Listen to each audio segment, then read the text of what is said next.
നമസ്കാരം, എല്ലാവരെയും പാചകത്തിലേക്ക് സ്വാഗതം ചെയ്യുന്നു. ഇന്നൊരു സദ്യ സ്പെഷ്യൽ റെസിപ്പിയാണ് ഇഞ്ചമ്പുളി അഥവാ പുളിയിഞ്ചി. തൃശ്ശൂർ സ്റ്റൈലിലുള്ള പുളിയിഞ്ചിയാണ് നമ്മൾ ഇന്ന് ഉണ്ടാക്കുന്നത്. തൃശ്ശൂർ സ്റ്റൈലിൽ പുളിയിഞ്ചി ഉണ്ടാക്കുമ്പോൾ നമ്മൾ അതിലേക്ക് ഇഞ്ചിയുടെ അളവ് വളരെ കുറച്ചാണ് ചേർക്കുക. പുളിയാണ് കൂടുതലായിട്ട് ചേർക്കുന്നത്.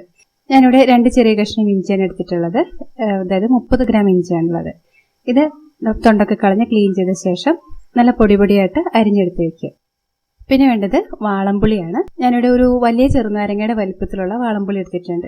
അതായത് 75 ഗ്രാം വാളംപുളിയാണുള്ളത്. ഇത് ഒരു 2 കപ്പ് വെള്ളം ചേർത്തിട്ട് ഒരു 2 മണിക്കൂർ നേരം കുതിർത്ത് എടുത്തതാണ്. അത് നന്നായിട്ട് പിഴിഞ്ഞെടുക്കുക. പിന്നെ വേണ്ടത് പച്ചമുളക്. ഞാനിവിടെ കാന്താരിമുളകാണ് എടുത്തിട്ടുള്ളത്. ഒരു 10-20 കാന്താരിമുളക് എടുത്തിട്ടുണ്ട്. അതും ചെറുതായിട്ട് അരിഞ്ഞെടുത്ത് വയ്ക്കുക. പിന്നെ വേണ്ട പ്രധാന ചേരുവയാണ് ശർക്കര. ഈ വലിപ്പത്തിലുള്ള 2 എണ്ണമാണ് നമുക്ക് ഇതിലേക്ക് ആവശ്യമുള്ളത്. ഇതിപ്പോൾ ഒരെണ്ണം 75 ഗ്രാം ഉണ്ട്. ഇത് ഒരല്പം വെള്ളം ചേർത്തിട്ട് ഒന്ന് ഉരുക്കി അരിച്ചെടുത്ത് വയ്ക്കുക. ഒരു പാനിലേക്ക് 1 ടേബിൾ സ്പൂൺ വെളിച്ചെണ്ണ ഒഴിച്ച് ചൂടാക്കാം. ഒരല്പം കടുക് ചേർത്ത് പൊട്ടിക്കാം. ഇനി 2 വറ്റൽമുളക് കീറിയത് ചേർക്കാം. അരിഞ്ഞെടുത്ത പച്ചമുളക്, ഇഞ്ചി, ഇതോടൊപ്പം തന്നെ കുറച്ച് കറിവേപ്പില ഇത്രയും ചേർത്തിട്ട് ഇതിൻ്റെ പച്ചമുളകൊക്കെ മാറി ഇഞ്ചിയൊക്കെ നന്നായിട്ട് മൂത്ത് നല്ലൊരു ഗോൾഡൻ കളർ ആകുന്നത് വരെ ഇളക്കി കൊടുക്കുക. ഇനി ഒരു 1/4 ടീസ്പൂൺ മഞ്ഞൾപ്പൊടി, 1/2 ടീസ്പൂൺ മുളക് പൊടി, കാശ്മീരി മുളക് പൊടിയാണ് ചേർക്കുന്നത്.